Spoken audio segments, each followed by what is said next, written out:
Hello दोस्तों, मैं Rajesh sir निगम classes के यूट्यूब चैनल पर आप सभी का बहुत बहुत स्वागत करते हैं। आज के लेके आए हैं यूपी टीजीटी हिस्ट्री की क्लास। और ये हिस्ट्री चाहे वो टेट दे, सी टेट दे, यूपी टेट दे, एसएसटी वालों के लिए नेसेसरी है और रामबाण औषधि साबित होगी आपके लिए। बशर्ते आपको क्या करना है, गुरुजी को दक्षिणा देना है लाइक और शेयर करके। हमें रुपया पैसा नहीं चाहिए, आप लोगों से जितना ज़्यादा से ज़्यादा लाइक शेयर सब्सक्राइब करते रहेंगे उतना हमारे लिए मोटिवेशन मिलता रहेगा। तो फिर आते हैं, आज कुछ क्वेश्चनों पे बात करेंगे। सीधी चोट करते हैं, सीधी बात करते हैं, घुमा फिरा के कुछ नहीं करते हैं। आप जानते हैं कि आंखों में अरमान लिया, मंजिल को अपना मान लिया तो आसान किया और कठिन किया, जब ठान लिया तो ठान लिया। देखिए, मंजिल उन्हीं को मिलती है जिनके सपनों में जान होती है। पंखों से कुछ नहीं होता, हौसलों से उड़ान होती है। हौसले जज्बात रखिए, हौसले बढ़ाइए। तो भाई देखो, पास खड़ी मंजिल इंगित कर तुम्हें बुलाती है और मेहनत करने वाले बच्चों की आंखें माथे पर तिलक लगाती है। चलना ही अपना काम है, रुकना नहीं है। आगे आते हैं, इन पर चर्चा करते हैं। आज हम बात करेंगे दिल्ली सल्तनत की। दिल्ली सल्तनत क्या था, दिल्ली सल्तनत की कब स्थापना हुई, दिल्ली सल्तनत के बारे में करेंगे बात। सीधे सीधे सवाल हमने लिख दिए हैं जब ताकि आपको एनालाइज में करूंगा, लेकिन इसके बावजूद भी मैंने क्वेश्चन सीधे सीधे लिख दिए कि गुलाम वंश पढ़ाओ सर, ममलूक वंश पढ़ाओ सर, कि आप बाबर का इतिहास पढ़ाओ, हुमायूं का इतिहास पढ़ाओ।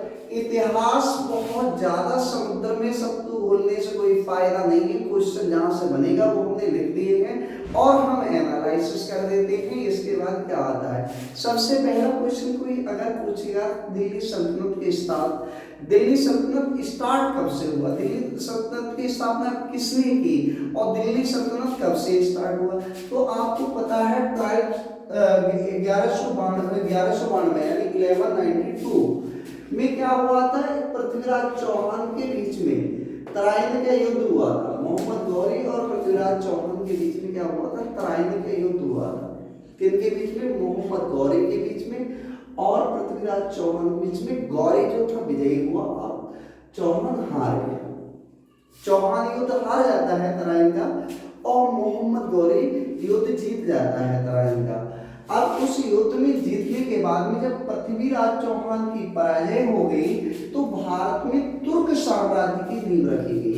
ये तुर्कमेनिस्तान तुर्की था, यानी जो मोहम्मद गौरी था ये तुर्क था। तो भारत में क्या आ गया, यहाँ से तुर्क साम्राज्य की स्थापना हो गई। अब साम्राज्य किनका चलेगा, तुर्कों का चलेगा। तुर्कों का, अरबों का, फारसों का, इस तरह से आए थे, बूढ़ों का, ये इतिहास रहे हैं, ये वंश थे। अब क्या था ये जो, अब आप कहेंगे कि सर थोड़ी सी हमें ये भी बताओ कि ये मोहम्मद गौरी कौन था।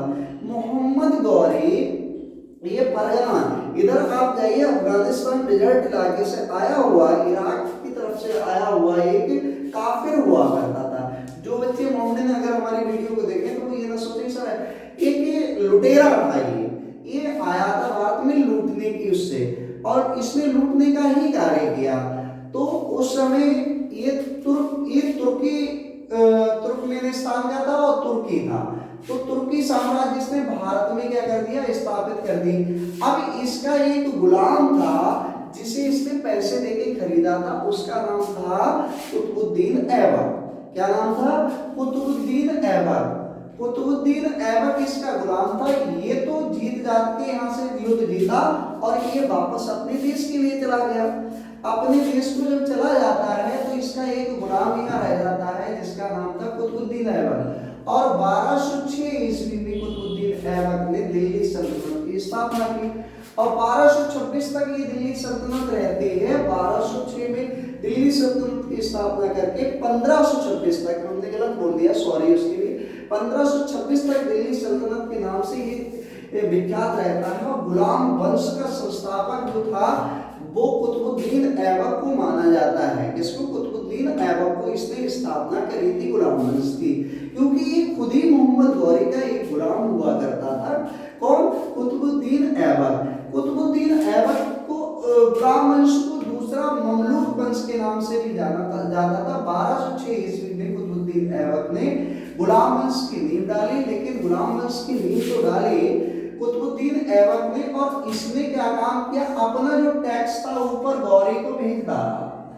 वैधानिक रूप से ये वो नहीं बना, राजा नहीं बना, ये गुलाम के रूप में ही इसने यहाँ की गुलाम वंश की दिल्ली सल्तनत पे स्थापना तो कर दी, लेकिन अपने आप को सुल्तान नहीं कहलवाया इसने, और ना ही इसने सुल्तान की पदवी धारण की। तो ये गुलाम होते होते इसको टैक्स देता था जो इसका बनता था गौरी को, और ये शासन करता रहा, लेकिन ये लाखों का दान देता था, इसलिए इसके लाख बख्श के नाम से भी जाना जाता था कुतुबुद्दीन ऐबक को। कुतुबुद्दीन ऐबक को लाख बख्श के नाम से भी जाना जाता था, क्योंकि ये लाखों का दान दिया करता था। आप कहेंगे कुतुबुद्दीन ऐबक को लाख बख्श के उपाधि, बिल्कुल हाँ, कुतुबुद्दीन ऐबक को। अब ऐबक ने केवल 4 वर्षों तक राज्य किया, फिर क्या हुआ, मरा कैसे। 1210 ईस्वी में इसकी मृत्यु हो जाती है। चौगान किला था और घोड़े से गिर गया, और घोड़े से जब ये गिर गया तो इसके जो था ये वाली हड्डी टूट गई, और इसके पेट पर और सब पे घोड़ों ने लात दी, क्योंकि चौगान जब खेलते हैं तो घोड़े दौड़ाए जाते हैं एक दूसरे को चौगान खेलते समय, और उसमें क्या होता है, घोड़े ने इसके पेट पर लात कर दिया और इसका क्या हो गया, काम तमाम हो गया। अब 1210 ईस्वी में इसका चैप्टर क्लोज हो जाता है। अब इससे क्वेश्चन बनेंगे कि गुलाम वंश की स्थापना किसने की, कुतुबुद्दीन ऐबक ने की, कब की, 1206 ईस्वी में की। गुलाम वंश आया कब, गुलाम ये था किसका, ये मोहम्मद गौरी का गुलाम था। 1192 ईस्वी में 1192 में तराइन का द्वितीय युद्ध हुआ था पृथ्वीराज चौहान और मोहम्मद गौरी के बीच में, जिसमें गौरी जीता था, चौहान हार गए।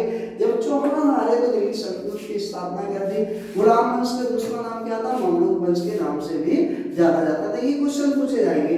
इसकी मृत्यु हुई कहाँ थी, इसकी मृत्यु किसकी, कुतुबुद्दीन ऐबक की। कुतुबुद्दीन ऐबक की जो मृत्यु हुई थी वो कहाँ हुई थी, कुतुबुद्दीन ऐबक की मृत्यु लाहौर में हुई थी। कैसे हुई थी, चौगान खेलते समय। चौगान खेलते समय कैसे, किसी ने गोली मार दी थी, जी नहीं, घोड़े से गिर गया था और घोड़े ने इसके पेट पे पैर रख दिया था और ये हड्डी टूट गई। इस तरह से इसकी मृत्यु हो गई। कब इसकी मृत्यु हो गई, 1210 ईस्वी में। और इसका उत्तराधिकारी का कौन बना, ऐबक का। ऐबक का उत्तराधिकारी आराम शाह बना था। कौन बना था, आराम शाह। लेकिन आराम शाह बहुत योग्य शासक नहीं था, इसने केवल 8 महीने तक शासन किया। केवल 8 महीने के शासन करने के बाद में तुर्क सरदारों ने क्या काम किया, इसके पदवी से हटा दिया। अब कुतुबुद्दीन ऐबक ने बनवाया क्या, कुतुबुद्दीन ऐबक ने दिल्ली में एक बनवाई कुतुब मीनार, जिसका बचा हुआ कार्य किसने करवाया था, इल्तुतमिश ने करवाया था। कुब्बत उल इस्लाम मस्जिद का निर्माण दिल्ली में ऐबक ने करवाया। 2.5 दिन का झोपड़ा इन्होंने बनवाया। 2.5 दिन का झोपड़ा बनवाया किसने, कुतुबुद्दीन ऐबक ने। अब ऐबक का चैप्टर क्लोज। इतने क्वेश्चन पूछते हैं, बहुत बड़ा टीचर लोग क्या करते हैं, शार बना के पढ़ाते हैं, कहानी इतनी नहीं, क्वेश्चन इन्हीं में से बनेगी, ये स्लाइड से क्वेश्चन बनेगा, दूसरा कोई क्वेश्चन नहीं बनेगा। कहाँ मृत्यु हुई, लाहौर में हुई। कैसे हुई, चौगान खेलते समय हुई। कुतुबुद्दीन ऐबक था कौन, गौरी का गुलाम था। ये वैधानिक रूप से सुल्तान बना, जी नहीं, वैधानिक रूप से सुल्तान नहीं बना, ये गुलाम के रूप में ही इसने अपनी पदवी धारण की, लाख बख्श की उपाधि से धारण की। 1210 ईस्वी में इसकी मृत्यु हो गई। ये चीजें यहाँ से क्वेश्चन पूछेगा। दिल्ली सल्तनत कब से कब तक रहा, 1206 ईस्वी से स्टार्ट हुआ, 1526 ईस्वी में जाके चैप्टर क्लोज होता है। तराइन का युद्ध किसके बीच में हुआ, मोहम्मद गौरी और पृथ्वीराज चौहान के बीच में हुआ। विजयी कौन हुआ, विजयी गौरी हुआ। हारा कौन, चौहान हारा। ये क्वेश्चन यहाँ से बनते।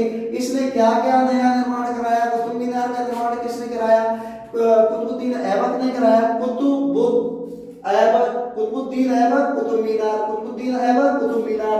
कुब्बत उल इस्लाम, कुतुबुद्दीन ऐबक, कुतुबुद्दीन ऐबक के यहाँ से 2.5 दिन का झोपड़ा ऐबक। इसका उत्तराधिकारी आराम शाह। अब यहाँ तक का चैप्टर, इसमें से इतने क्वेश्चन आपके बनना तय है, और डायरेक्ट पॉइंट टू पॉइंट मैंने आपको बताने का प्रयास किया। अगर आपको और इस तरह की स्लाइड चाहिए तो ज्यादा से ज्यादा शेयर करें। Thank you for watching this.